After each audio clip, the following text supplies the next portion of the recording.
Mute it.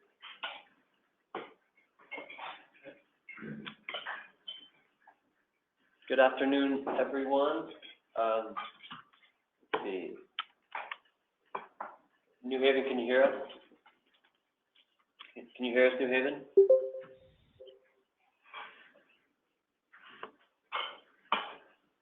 Maybe you could prompt them to let us know in the chat box. I guess they're probably in several spaces again, not in one room like us, but yeah.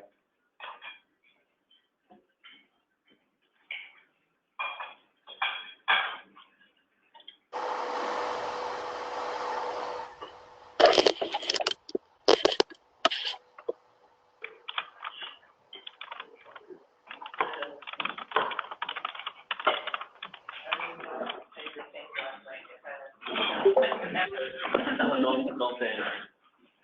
New Haven, can you hear us?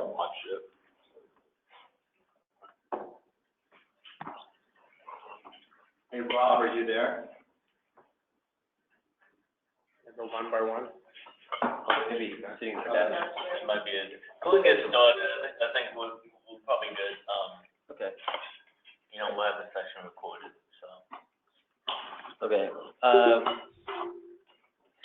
This last weekend, this is a kind of a precursor to my presentation. This last weekend, I was actually at MIT at the Disciplines and Disruption Conference. It's the Acadia's 2017 conference. It's a really interesting conference. I've got the project catalog at my desk, so let me just look at it. Or talking to me about the conference. Feel free, and I may do a presentation about what I presented there at a later date. Anyway, I guess maybe backed by popular demand, I'm back with the Waldram diagrams, and many of you in the New York office have seen some of this, and some of you from the New Haven office may have seen some of this. This month, we are doing kind of reach trainings that are focused on the urban scale, urban planning, zoning, regulations, etc.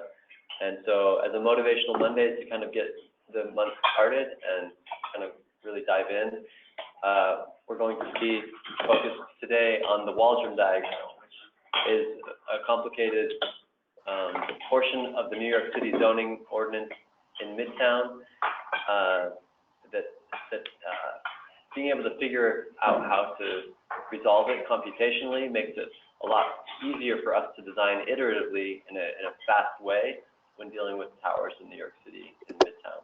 So, by way of history, before I get into the history, here's a slide from others who have been dealing with the Waldram diagram.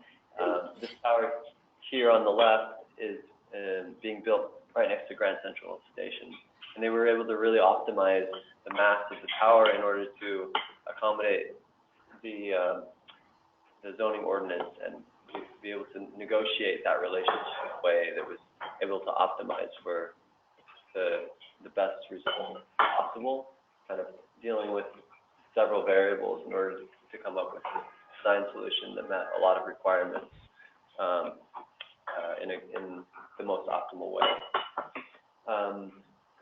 So in the early 1800s, there were some legal cases in Great Britain that dealt with rights to access to light and air, where people were building too close to other people's windows. Where you buy property and you'd have a window, and someone would have a window out of their house, but it would be right next to the property line, and someone else would build their building right next to that window. So basically it meant that they no longer had access to that light and air in their windows.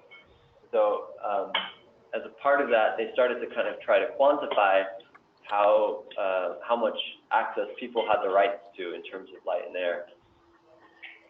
And in the early 1900s, some of the people in the United States started to take note of this, including a father-son team with the last name of Aldrin, who developed this diagram to help us to quantify light and air amounts that are available building, or the same diagram can be applied to a particular room, so that you have an understanding.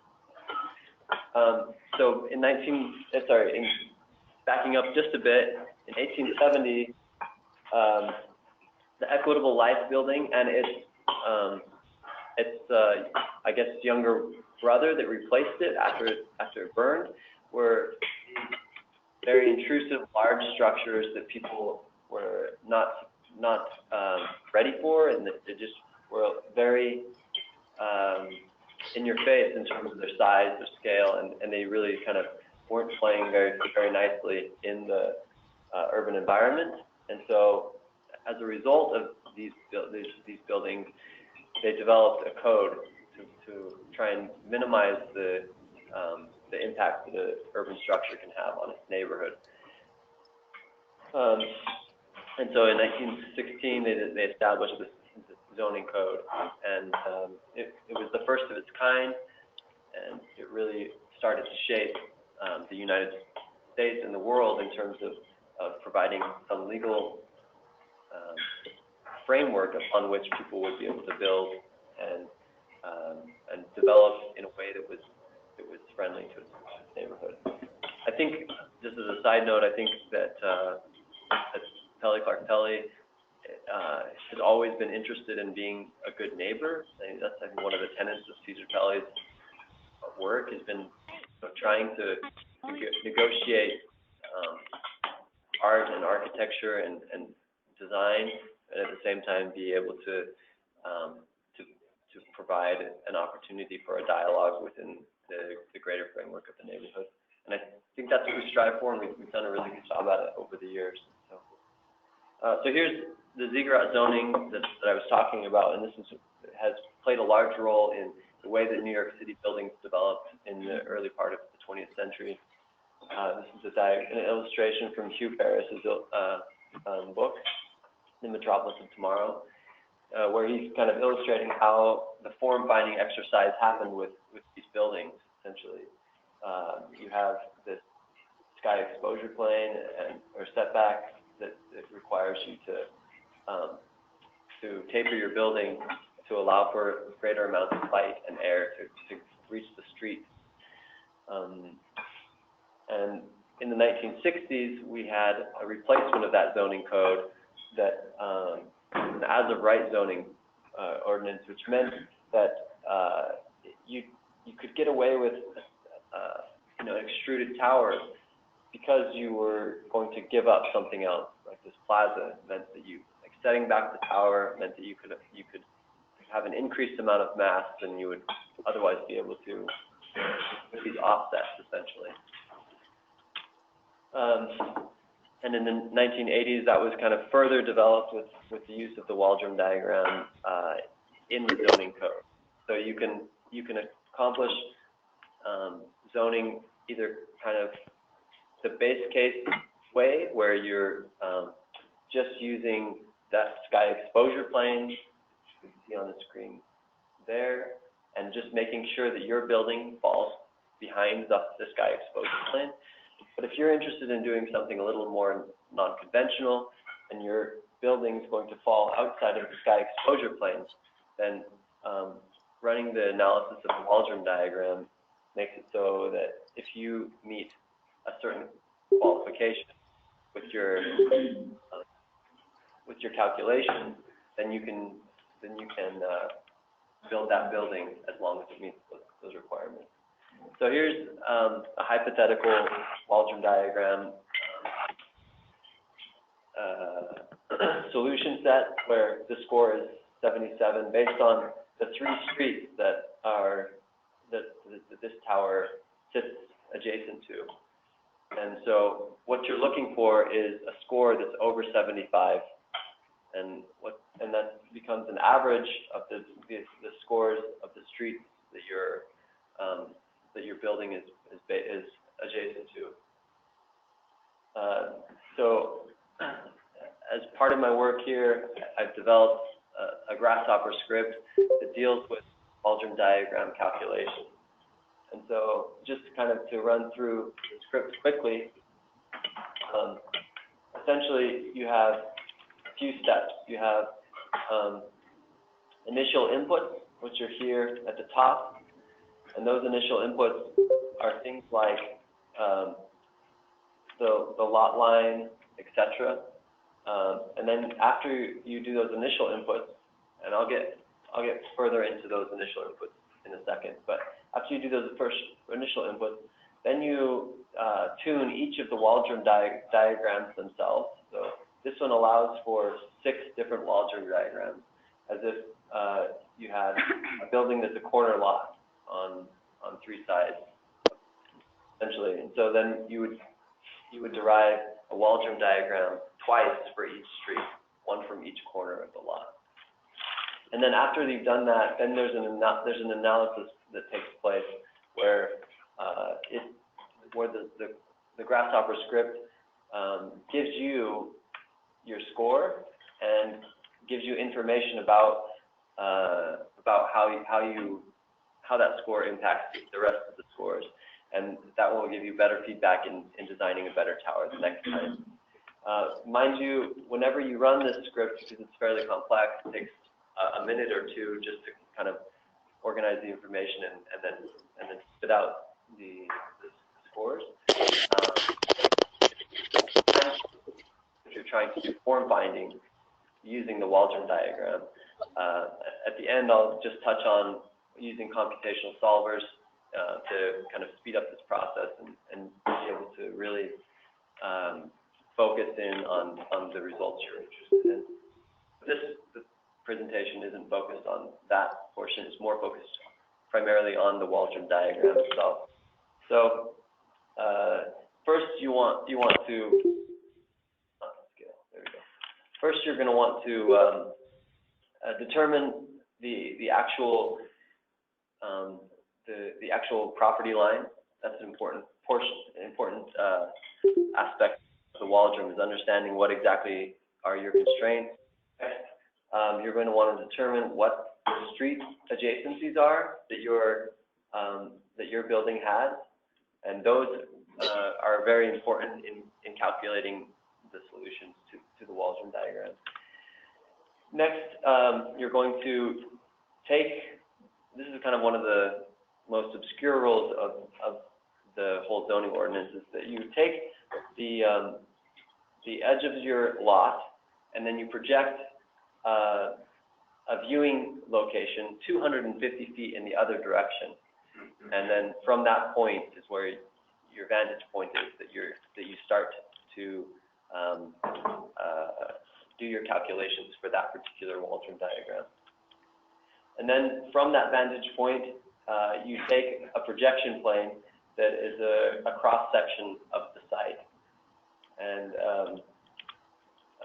from that you create a 2-dimensional projection of your building onto the Waldram diagram, and then from there you take your calculation.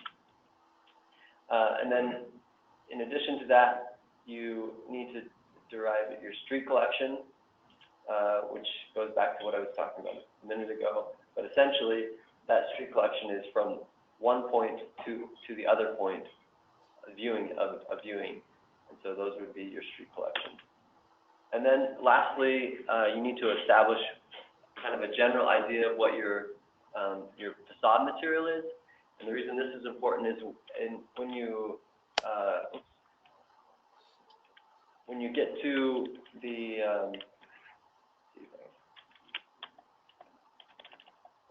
scoring, if your score is within 10 points of the 77 goal, but you're not quite at 77, you can use a more reflective material to kind of offset your initial score for a greater amount of light that your project is giving off to the city by reflected light. And so establishing your level of reflectance can actually bump up your score, and the higher reflectance you have, the higher your score. There is a cutoff at, I believe, 66 points. So if your building without the materiality doesn't pass the Waldram, then your materiality doesn't make a difference anyway. But if you meet that minimum threshold of I believe 66 points, then with materiality, you can hopefully get it up to 75 and your solution set. So just to give you an idea of how it works when you want to try and do some form finding with the Waldram Diagram Grasshopper script, you can input a form finding parameter set into Grasshopper, and then plug that into the Waldram diagram, and in addition plug that into a computational solver, and then it will run through hundreds and thousands of variables within a short period of time, and give you kind of a selection of optimal results from which you can use as a feedback loop to then continue your design process, and then maybe you can put that into the solver again to even narrow your design, your interested results. Spencer, I'm sorry to interrupt, but it looks as if your Grasshopper script in several of the illustrations you've shown is living in a tab within Rhino as opposed to being a floating other window. Am I seeing that right, or are you using some special way to do that, or? Oh yeah, okay. So I'll just show you quickly. Is this what you're talking about here, Rob? Yeah. Yeah. So this is it's a simple part of Grasshopper where you can port any of your parameters or any information, reporting information from Grasshopper right into Rhino. So essentially, you could minimize the Grasshopper window and be able to work in Rhino with input from Grasshopper, as well as being able to manipulate Grasshopper components and elements through this interface. What is the interface called again? What's that? What's it called? I actually don't know the name of it, but if you... Just a native, I think it's a native Rhino. Does it have a name? I don't think it has a name. Grasshopper, yeah, I don't think it has a name. Oh. I'll be giving the presentation tomorrow, and I can go into how to do that if you'd like. Okay. But that's my presentation. If you have any questions, feel free to ask them now. I think so. We were having connectivity problems in New Haven, so a lot of people came in late. Can you just really briefly, in a nutshell, describe the concept of the Waldron? Yeah, I can go ahead and do that again. For all of you, feel free to go. Thank you, Spencer.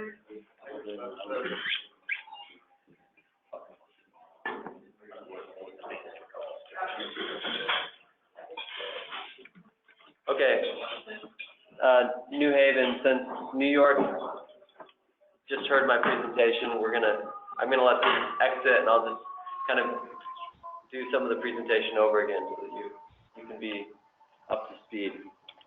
I'm sorry, Spencer. I didn't mean to redo the whole thing. What I meant to say is we're used to many zoning regulations that create hard physical constraints, either planes or rules that are governed by geometry, whereas Waldron is a sort of a projection method. I was just wondering if you could just verbally, because we had a lot of people were just plugging in late because they just couldn't get connected and they don't know what the Waldron is in concept. Yeah. Yeah, so quick summary, basically in New York City, Midtown zoning, there is something called the sky exposure plan that governs the bulk and massing of your building design. And the goal is to obviously provide enough light around the surrounding buildings so you're not exceeding the maximum amount. And there's generally two approaches to that. One is more or less a prescriptive way of solving that, which is more common. That is a very basic setback line, basically sky exposure plan, and that comes with a half and full setback line. And usually it's a prescriptive way of saying that your building floor plate, you can only build basically a third of the area within this half and full setback line. And usually that's why you see some of these older buildings that has this wedding cake effect, right? As the buildings step up towards the top of the building, it gets smaller and smaller because you need to compensate light that you're providing. So that's a prescriptive approach. of solving sort of the sky exposure. There is another way of doing this, which is more what I like to call it more of a performance way of solving this. Then that comes with the Waldram diagram. And what that does is actually, it takes more or less sort of a projection, a sort of a fisheye projection of your building from opposite corners of the street, looking at the massing you're creating. And it plots this on a map that gives you a score chart, which is what you see on this diagram here, that has different segments of the score chart has different percentage.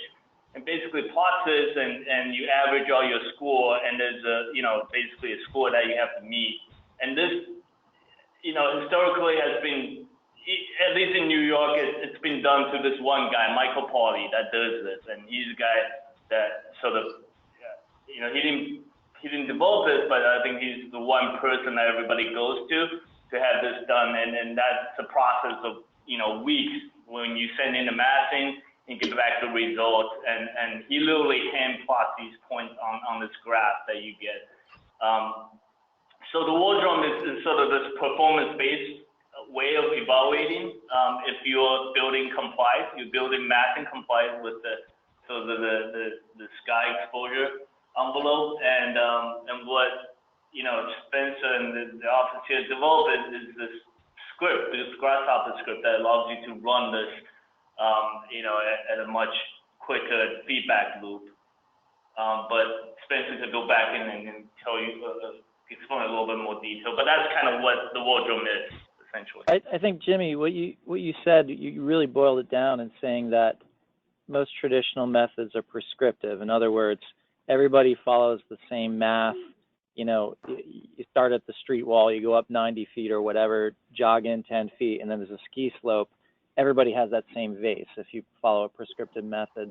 And the reason why I asked that, it was sort of a leading question, because everybody's scratching their head saying, why are we doing this? Why are you making me think about these algorithms in order to do these computational analyses? And I think this is a really great reason why, is that there's been this other method, the Waldram, which nobody wanted to use because, frankly, Michael Pelli can either be the most charming person in the world or a devil, depending upon which day you catch him on. So, and you're sort of reliant upon him to do these diagrams for you. So that the tool of the algorithms allows us to do these much more kind of fluid studies that have many more permutations and results than we would have been able to do them in the past. This is a great example of that. Right.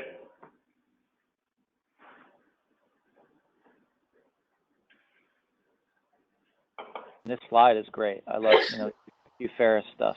It's a reductive study towards like a classic skyscraper form. So I guess to go a little bit into the nuts and bolts of the Waldram diagram specifically, essentially when you're looking at, if you're looking at a Waldram diagram compilation, what you're looking at is you're looking at several points that are taken from 250 feet past the far lot line. And so this is a viewing angle where you're looking at the angle, looking at the building from that angle, and you're able to get a perspective of the building. And so if I go back to that other slide.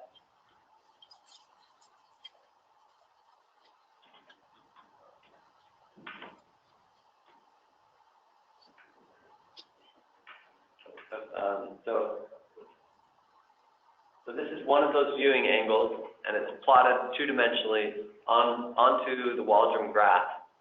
And so essentially, you scale your projected view onto the Waldram diagram. It just becomes a scaled image of the actual building, and it loses its one-to-one scale, and it becomes this distorted two-dimensional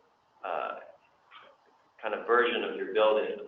So you have kind of an established near lot line and an established far lot line, and then you have this parabolic arc that comes up, which is the sky exposure plane. And when you're working on a design project in New York City, specifically in the sky exposure plane area of Midtown, you have this issue where the sky exposure plane becomes kind of ambiguous and hard to pin down in terms of what its location is. And so being able to plot it onto the Waldram diagram helps you to kind of quantify it in 2 dimensions in a way that you can actually extract calculations from it. And so essentially the Waldram diagram is broken down by units. And so you have, let's see, if I zoom in here, you have one unit here. This is worth 1 point in the Waldram diagram calculation, this group of 10. And then each one of these is broken down into a fraction of that 1 point. And so each square that you're building is sitting on top of is worth one tenth of a point. And so then you start to calculate where, how much of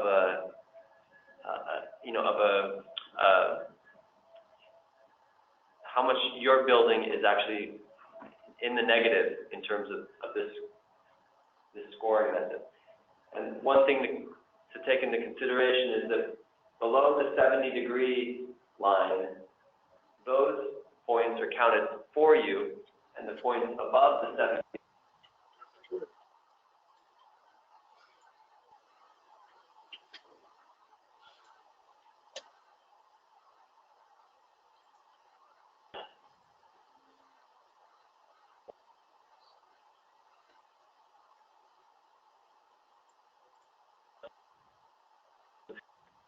better a Waldram score, but you can kind of play those things off of each other. So you can start to have, things that project into the sky exposure plane, and then in other areas you would try to offset that by a positive score below the 70-degree line, etc. And then anything that actually passes beyond that sky exposure plane doesn't just get negative points, but it gets a multiplication of negative points. So these sky exposure plane passing squares become very, very negative in terms of your scoring. So you want to try and avoid those squares as much as possible. And that's why, as seen in that first image, something like this becomes really helpful in the Waldram diagram, where, the tower on the far right, because you end up with something that almost never crosses the sky exposure plane, even though it's very tall. The way that it tapers back really helps it to avoid that sky exposure plane.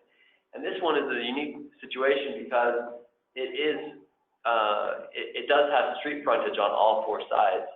And so because of that, you don't just have 6 Waldram diagrams to calculate, but you have all 8 Waldram diagrams that you're calculating in order to come up with the same score.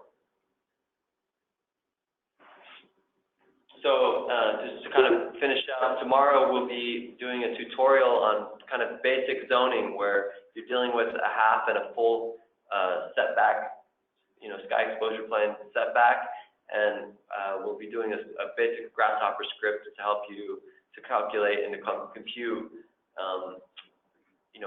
those regulations and how to deal with them with your design in an iterative way. So hope you'll join us tomorrow, and thank you so much for your time today. Thanks, Spencer. Thank you.